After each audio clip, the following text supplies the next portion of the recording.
pero cuando no le hace falta, Dios lo quita.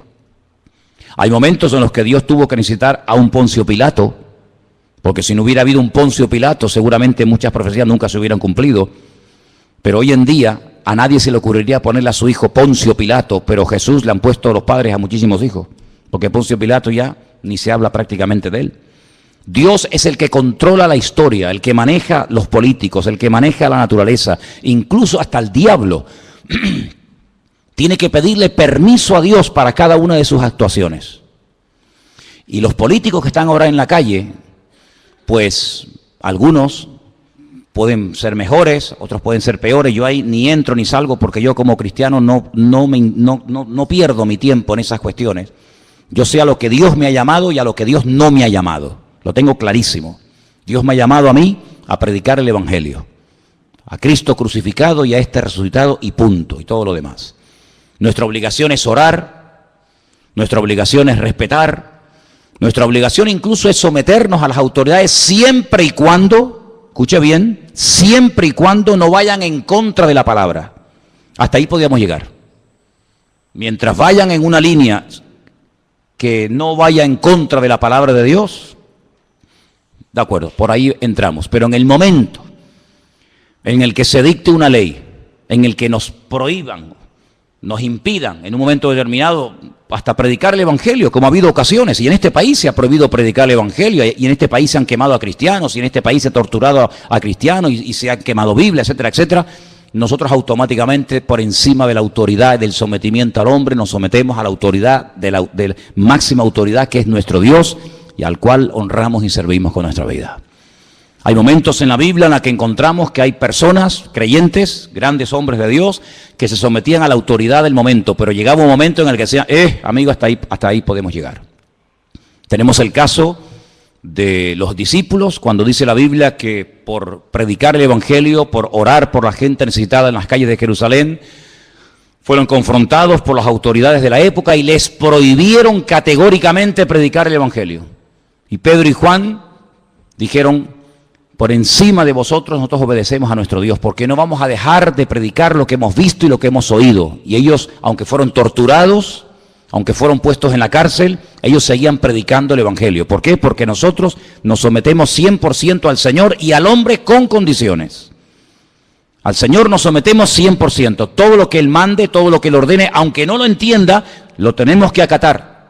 Hay momentos en los que Dios a lo largo de la historia dio leyes, mandamientos a sus hijos que son muy difíciles de entender. Por ejemplo, cuando Dios le pide a un padre que sacrifique a su hijo sobre un altar. Díganme ustedes si eso no tuvo que ser una prueba tremenda. Cuando el Señor permitió que a José lo vendieran sus propios hermanos y fuera acusado de un falso delito que no había cometido, como era abusar de la esposa del amo, de Potifar, ¿verdad? Sin embargo, nosotros sabemos perfectamente que para poder vivir en paz y en armonía, con el que tenemos que llevarnos bien es con el Señor. Porque Él nunca nos va a fallar, amén, hermanos. Él nunca nos va a fallar. Quiero que vengan conmigo a una de las cartas que el apóstol Pablo escribió a su hijo en la fe, a Timoteo. Y en una de las cartas que Pablo le escribe a Timoteo, es muy interesante lo que nos dice en 1 Timoteo capítulo 2. 1 Timoteo capítulo 2 dice, verso 1, exhorto ante todo a que se hagan rogativas, oraciones, peticiones y acciones de gracias por todos los hombres. Esa es nuestra obligación, orar por todos los hombres, por los reyes y por todos los que están en eminencia, para que vivamos quieta y reposadamente en toda piedad y honestidad. Pero la iglesia no está en este mundo, hermanos, para casarse con nadie. La iglesia, el pueblo de Dios está en este mundo para denunciar el pecado. La iglesia está en este mundo para ser una voz profética en contra de la corrupción, en contra de la injusticia, en contra de todo aquello que Cristo no haría y que Cristo no mandó. ¿Cuántas veces oímos comentarios de la gente que dice, en este país la justicia es un cachondeo? ¿No habéis oído ese comentario? En este país la justicia no existe. Y es tremendo, ¿no? Es tremendo ver a veces auténticas injusticias en nombre de la falsamente llamada justicia. Pero nosotros no tenemos que derrumbarnos y tenemos que sentirnos, digamos, defraudados. Porque yo siempre he dicho que para no sentirte defraudado lo mejor es no esperar nada de nadie. Y si tú pones una confianza, una fe, una expectativa, una ilusión en proyectos, en ideas, en un programa electoral, o llámalo como quieras, y luego no se cumple por lo que sea, porque no se pudo, porque no se quiso, por lo que fuera, pues mucha gente se lleva tremendas desilusiones. Y por eso muchas veces en los países el nivel de abstención de la gente que tenía que haber votado es enorme. ¿Por qué? Porque la gente está quemada. La gente pasa de todo. Porque saben que muchas veces por ilusionarse con un proyecto político, con una persona, con un grupo, a la larga pues te puede llevar una desilusión tremenda. Pero nosotros ya hemos aprendido la lección de la historia. Para nosotros esto no es nada nuevo, hermanos. Sabemos en la Biblia que las cosas son tan cambiantes y que en una hora todo puede cambiar y ser completamente diferente. Dice la Biblia que hubo un momento en Canaán, en la tierra de Canaán, donde vivía Jacob con sus hijos, que había hambre, había necesidad, no había trabajo, los animales estaban muriendo de sed, no había comida, no había nada. Y Jacob manda a sus hijos a Egipto. Y todos conocemos, hermanos, que allí en Egipto se encontraba su hijo José. Y todos, para no alargar demasiado la historia, todos sabemos que con el paso del tiempo, toda la familia, casi 70 personas, deciden trasladarse de Canaán a Egipto. Y cuando llegan a Egipto, pues José es una de las personas más importantes del imperio de Egipto. Y el faraón le dice, oye, recibe a tu padre y las mejores tierras, las mejores posesiones, dáselas. Y se fue a la tierra de José, en la desembocadura del río Nilo. Y allí pues ellos llevaron una vida de maravilla. Pero dice la Biblia que cuando murió ese faraón, todo cambió.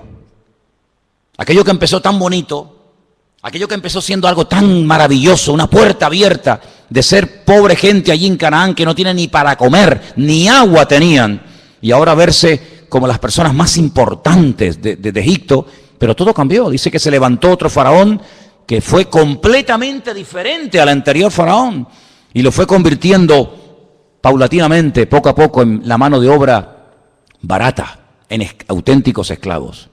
Y aquello que empezó tan bonito terminó siendo un desastre. Y dice que la aflicción, el llanto, la muerte, la esclavitud se apoderó de aquellos miles y miles de personas que se habían ido reproduciendo y reproduciendo en Egipto. Y bueno, y cada día era peor, y más presión, no salieron a tiempo. Tenían que haber salido antes, pero no supieron discernir los tiempos. Se quedaron demasiado tiempo en Egipto. Tenían que haber ido y salir, pero se quedaron allí. ¿Por qué? Porque se salían cómodos, había trabajo, había abundancia, había prosperidad. ¿Para qué voy a volver otra vez a Canaán? ¿Para qué? No salieron a tiempo. Y dice la Biblia que de la noche a la mañana se promulga un edicto donde el faraón decreta que todos los niños tienen que morir asesinados, arrojados vivos al río Nilo. Y dice, pero bueno, ¿y a qué viene esto? Amigo, el diablo también tiene sus planes, ¿sabes? El diablo también tiene su agenda, tiene sus proyectos, tiene sus objetivos. Y dice la Biblia que el pueblo comenzó a clamar. El pueblo comenzó a desesperarse porque veían que aquello iba a peor y a peor y a peor.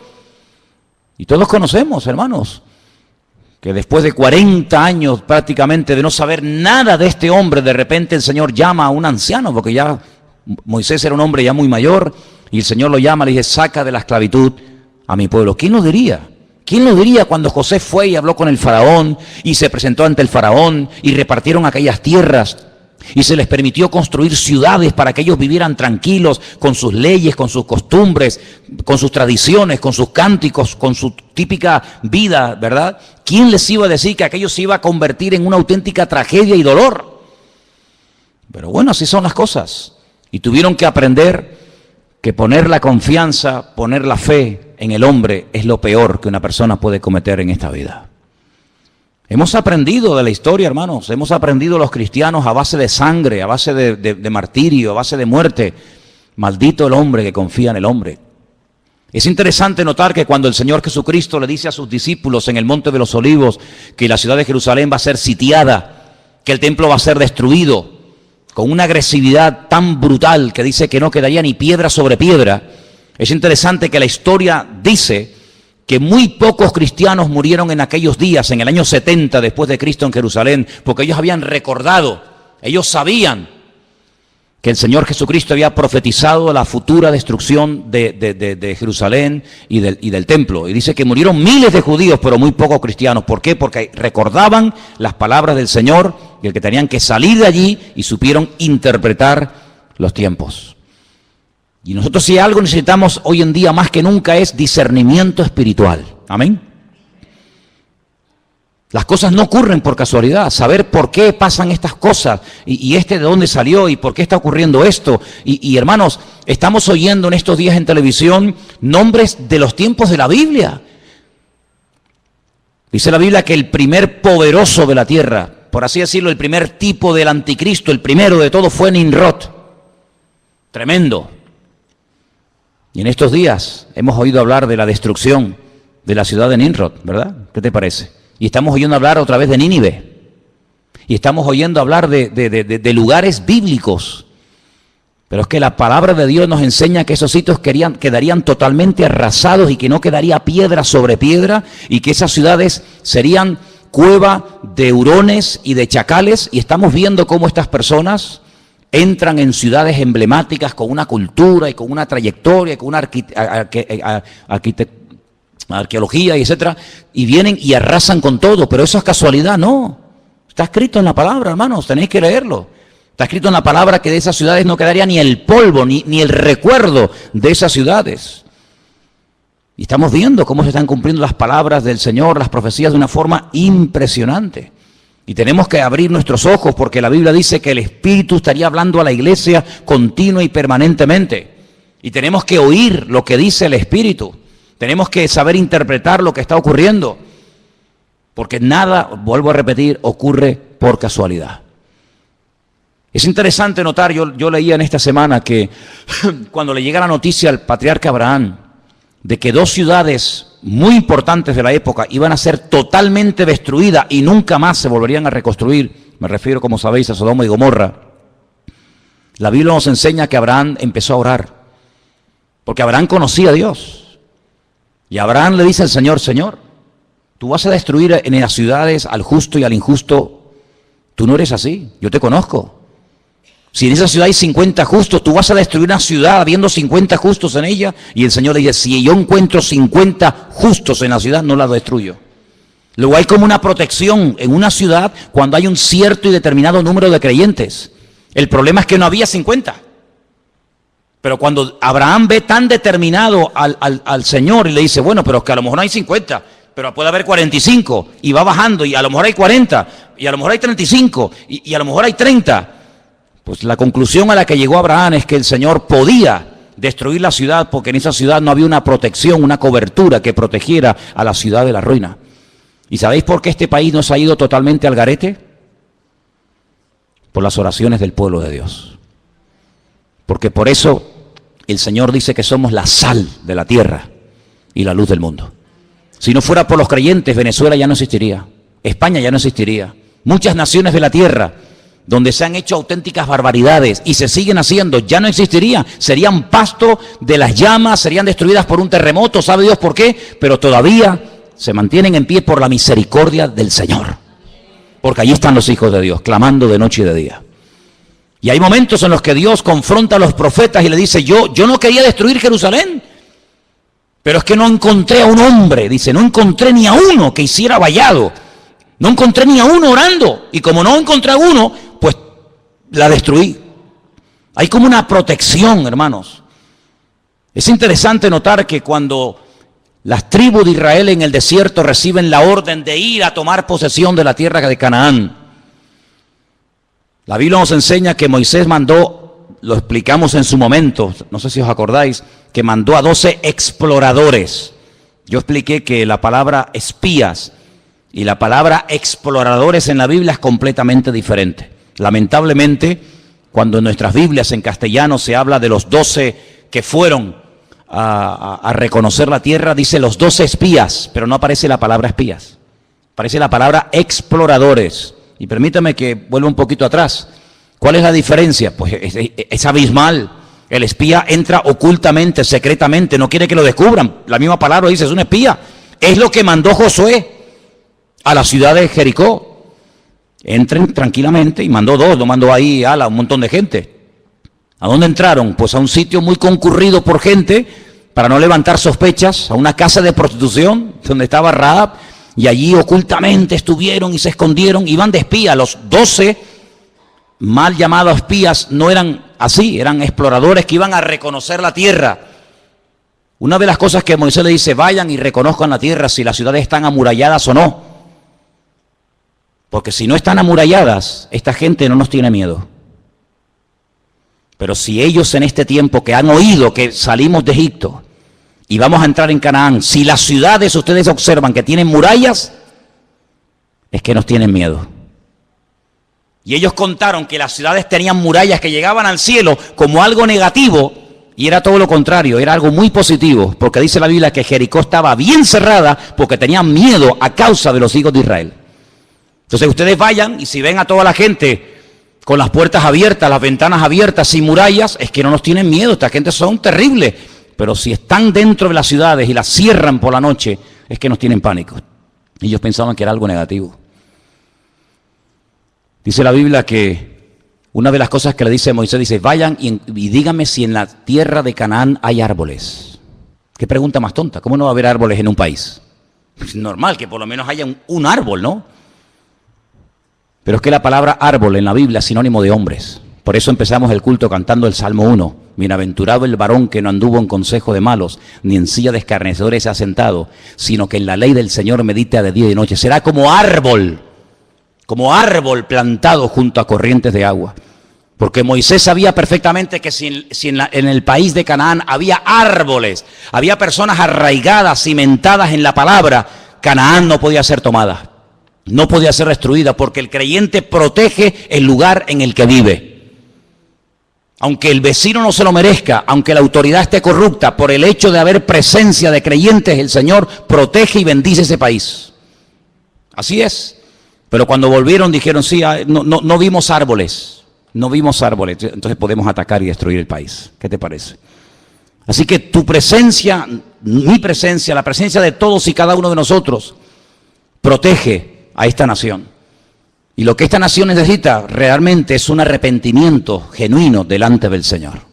Desde el rey hasta el último que quiere entrar, que hagan una convocatoria y que pidan perdón delante del Señor, porque ninguno de los políticos, ninguno de los que están en estos días hablando en televisión y se entran y salen y nos entrevistan, ninguno menciona la palabra Dios, perdón, arrepentimiento, Biblia, reconciliación, ninguno. ¿Cómo voy a poner mi confianza en un hombre que no habla de Dios para nada? Cambio, pero ¿quién puede producir cambios sino solamente el Señor? Porque los cambios que produce el hombre no me sirven, pero los cambios que produce el Señor permanecen para siempre. ¿Cuántos dicen amén? ¿Cómo podemos hablar de esperanza y de ilusiones y de una nueva expectativa? ¿Pero en base a qué? ¿En base a qué edificamos nuestra fe? ¿En base a qué esperamos algo nuevo? En base a las promesas de Dios. Dice que como las promesas de Dios son sí y amén en Cristo Jesús, nosotros esperamos cielo nuevo y tierra nueva. Pero tenemos la confianza en la base de la palabra de Dios. Pero ninguno menciona a Dios para nada. ¿Y cómo pretenden gobernar sin Dios cuando Él dijo, separados de mí, nada podéis hacer? ¿Cómo pretendemos llevar un país por el buen camino? ¿Cómo pretendemos llevar a la juventud de esta nación por el buen camino? ¿Cómo pretendemos que haya paz, que haya justicia, que haya reconciliación, que haya trabajo, que haya prosperidad sin Dios? Es lo que le dijo Satanás al Señor: si postrado me adorares, te daré todos los reinos de la tierra. Es pan sin Dios. Ya muchos propusieron pan sin Dios, ¿verdad? Pero nosotros solamente os digo algo, hermanos, tenemos que orar para que nuestra fe no decaiga en estos días, para que nuestra confianza esté puesta en el Señor. Porque verdaderamente, hasta que en este país no haya un reconocimiento y un arrepentimiento delante del Señor, no habrá un verdadero cambio. ¿Nosotros por qué hemos cambiado? Porque el Señor nos cambió. ¿Por qué seguimos cambiando y tratando de mejorar? Porque el Señor pone ese sentir en el corazón. Pero ¿cuántos políticos son ateos? ¿Cuántos políticos aprueban la homosexualidad, el lesbianismo, el aborto? ¿Cuántos? Todos somos iguales. Mentira. ¿Cómo que todos somos iguales? ¿Cómo va a ser igual un hombre que una mujer? ¿Cómo va a ser una mujer igual que un hombre? ¿Cómo va a ser igual un anciano con niño? ¿Cómo va a tener los mismos derechos una persona que es un vago, que no ha trabajado en su vida, ni quiere trabajar, ni quiere cambiar, sino quiere vivir del cuento? ¿Cómo le voy a quitar yo a este, que es una persona que ha trabajado, ha sufrido, ha sudado la camiseta, y se lo voy a quitar a este para dárselo a este que es un vago? ¿Pero por qué? Cuando la Biblia dice, esfuérzate, esfuérzate, esfuérzate, y Dios es galardonador de los que le buscan, y el que no le busca, pues no te galardona, hijo. Pedid y recibiréis. ¿Pero por qué recibo? Porque he pedido. ¿Y por qué he hallado? Porque he buscado. ¿Y por qué el Señor me bendice y me prospera? Pues porque hago lo que Él manda en su palabra. Dijo el Señor, ¿queréis ser mis amigos? Claro, pues haced todo lo que yo os digo. Es decir, sin obediencia no puede haber bendición. Querer los panes y los peces, pero no quererlo a Él, es una temeridad y es un insulto al amor de Dios. Y la gente quiere la bendición, la gente quiere los panes y los peces, la gente quiere lo bueno, pero no quieren pagar el precio. Y el precio, ¿saben cuál es? Sometimiento a la ley de Dios. Qué bueno sería que la gente dijera, bueno, nuestro programa electoral, ¿qué proponemos? Lo que propone la Biblia. Ese es nuestro programa electoral. Amaos los unos a los otros, perdón, poner en práctica las leyes económicas, que las leyes económicas de la Biblia son perfectas, perfectas. Se evita la usura, el abuso, la vagancia. ¿No dice la Biblia, el que no quiere trabajar? ¿Qué dice la Biblia? Que no coma. Pero sin embargo, ofrecemos los panes y los peces a cambio de nada. Amados hermanos, estamos viviendo tiempos de cambios, tiempos extraños, tiempos donde ahora hace calor y al día siguiente nieva. Pero ¿cómo es posible que hoy estemos a 32 grados y mañana salga en televisión que en ese lugar donde estaban pasando ayer calor haya nevado y estén con sensación térmica de bajo cero? Lo natural, siempre os he enseñado, es un reflejo de lo espiritual. Y estas cosas raras que estamos viendo en el clima, estas cosas extrañas, países que así son destruidos, como por ejemplo Nepal, con todo mi respeto, ¿qué era Nepal? Un centro de idolatría, un centro de templos paganos donde se adoraban los monos, las ratas, los piojos, las serpientes, y las montañas que adoraban se les vinieron encima. ¿Qué te parece, amigo? Es que tenemos que ver el trasfondo espiritual de las cosas. No nos alegramos con la muerte de nadie, dice la Biblia. El Señor quiere que todos procedan al arrepentimiento, que todos busquen del Señor. Pero hermano, cuando ocurren ese tipo de tragedias en ciertos y determinados lugares, oye, veamos más allá. Es que se rompió toda la arquitectura. ¿Pero qué arquitectura me estáis hablando? Templo al dios mono, templo al dios rata, templo al dios piojo. Eso tenía que haberse destruido hace siglos. Siglos tenía que haberse destruido, pero no. Tremendo. Países que no han levantado cabeza. Países que siempre han estado y estarán siempre en la miseria más absoluta. ¿Por qué? Porque le han dado las espaldas a Dios. Y los misioneros, lean la historia de la iglesia, y los misioneros que antaño iban a ese lugar a predicar el evangelio, los colgaban, los crucificaban, los empalaban, los quemaban, y así les ha ido. El profeta Jonás fue a Nínive, dijo, de aquí a 40 días, dice el Señor, Nínive será destruida. Y Nínive no fue destruida, ¿sabéis por qué? Porque se arrepintieron. Ya el Señor tenía determinado el castigo, la destrucción, la aniquilación total y absoluta de Nínive. Pero Nínive duró mucho tiempo, porque hubo arrepentimiento. Dice que desde el más grande hasta el más chico se pusieron a orar, a ayunar, pidieron perdón. Esto le molestó mucho a Jonás. Jonás era un predicador muy extraño. La gente se convertía y se enfadaba. La gente pedía perdón y se enfadaba con Dios. O sea, yo lo sabía que se iban a arrepentir y tú los ibas a perdonar. Claro, ¿verdad? Pero ¿qué ha sido de esos países? ¿Qué ha sido de esos lugares donde antaño se predicaba el evangelio? Pues centros de idolatría, de paganismo. ¿Qué es lo que ha traído el Islam al mundo? Miseria. Eso es lo que ha traído el Islam. Miseria, pobrezas, donde 4 viven como reyes y el resto del pueblo ni en la Edad Media. Eso es lo que ha traído el Islam, el Corán. Miseria, pobreza, injusticias, países que no terminan de levantar cabeza. Qué tremendo, ¿verdad? Por eso, amados hermanos, nuestra confianza no está en el hombre. Nuestra confianza está en Dios. Si me preguntan ustedes, ¿y tú qué vas a hacer? Yo no creo en el hombre, en ninguno de ellos, en ninguno. Porque la historia nos ha demostrado a nosotros los cristianos que lo que empieza muy bonito, al final puede terminar convirtiéndose en una auténtica ruina. Y mi expectativa, mi confianza no está puesta en el hombre, mi confianza está puesta en el Señor. Nuestra obligación, ¿cuál es? Orar. Eso sí tenemos que hacer. Orar, porque esa gente sin oración son vulnerables. ¿Se imaginan ustedes un rey? ¿Se imaginan ustedes un presidente de un gobierno? ¿Se imaginan ustedes un gobierno sin la ayuda del Señor? Es una locura, una auténtica temeridad. Y las barbaridades que se han hecho, lo que se ha saqueado, lo que se ha robado, lo que se ha mentido, lo que se ha tapado, ha sido algo realmente tremendo. Y la iglesia tiene que despertar ante la realidad de que a veces hay mucha corrupción y mucha tiniebla porque hay poca luz.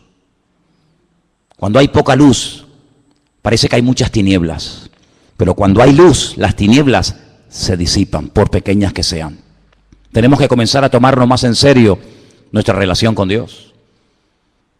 Tenemos que comenzar a orar más por esta nación para que el Señor verdaderamente ponga su mano y reconozcan que la única forma de llevar a este país a buen puerto es por la ayuda del Señor.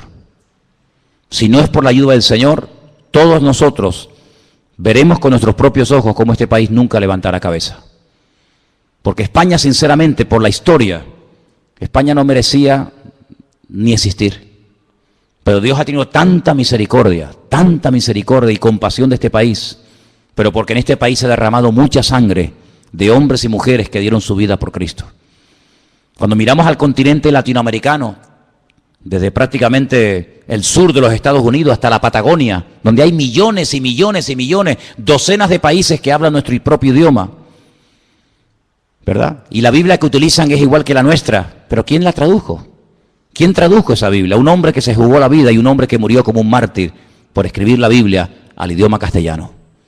Y los que dieron su vida por introducir la Biblia en nuestro propio idioma para que nos llegara hasta el día de hoy, ni te imaginas. Y Dios ha tenido misericordia de este país, porque millones de personas han llegado a conocer la palabra de Dios, han llegado a servir al Señor, a predicar el Evangelio, a conocer la voluntad de Dios, porque alguien un día les tradujo la Biblia en su propio idioma. Y por eso Dios ha tenido misericordia. Pero si no fuera por esas cosas, realmente no nos mereceríamos absolutamente nada, porque los desastres que hemos hecho en el nombre de Dios han sido terroríficos. Por lo tanto, lo que tenemos que hacer es orar. Orar. Señor, pon tu mano. Toma las riendas de este país, Señor. Y ¿saben una cosa? La Biblia dice que cuando nos humillamos, Dios sana la tierra. Dice, si mi pueblo se humillare, invocare mi nombre, yo sanaré la tierra. Ya que no lo quieren hacer los que lo deberían de hacer, hagámoslo nosotros. Oremos al Señor, pidamos perdón al Señor por los pecados, pidamos al Señor misericordia. No nos estemos involucrando en batallas que no son nuestras batallas. Me llama mucho la atención cuando Pablo dice, yo he peleado, sí, pero la buena batalla, No la batalla, no, la buena batalla. Hay batallas que yo no las peleo, no me interesa, no son mi batalla, no son mi guerra. He peleado la buena batalla. Hay batallas que como te metas te matan. Mira Jonatán. Jonatán fue a la batalla, fue a la guerra, pero no tenía que estar allí. Era una guerra perdida de entrada. ¿Por qué? Porque el rey no tenía el respaldo del Señor. Su padre había sido desechado por el Señor. ¿Para qué se tiene que enrolar él en una batalla que le va a costar la vida? Y así fue. Lo mataron a él, a sus hermanos, a su padre, porque se metió en una batalla en la cual Dios no estaba. Y hay gente que se mete en camisas de 11 varas, pero el apóstol Pablo dice, no, yo he peleado la batalla, pero la buena batalla, la batalla de la fe, la batalla del Evangelio, y he mantenido la fe, he guardado la fe. Me dejaron solo, no estuvo nadie conmigo en mi primera defensa, pero el Señor estuvo conmigo, dice la Biblia. Y él, hermanos, les recomendaba a los creyentes que dada la presión social y política de la época, dice, oren, rueguen al Señor para que tenga misericordia y para que ponga su mano sobre la vida de todos y cada uno de sus hijos. Y eso es lo que queremos hacer, amén, hermanos. Queremos orar para que no nos dejemos seducir, ni sorprender, ni entusiasmar por las promesas del hombre, sino por las promesas de Dios. Yo le digo a mucha gente, y termino, si algunos tuvieran más fe en las promesas de Dios que en las promesas de los hombres, ¿qué tipo de creyente sería más diferente? Hay gente que tiene una fe a pie juntillas en lo que prometen, en lo que dicen, en lo que van a hacer, en lo que no van a hacer. Si tuvieras la misma fe en las promesas del Señor, madre mía, qué maravilla de creyente sería. Sería algo espectacular. Así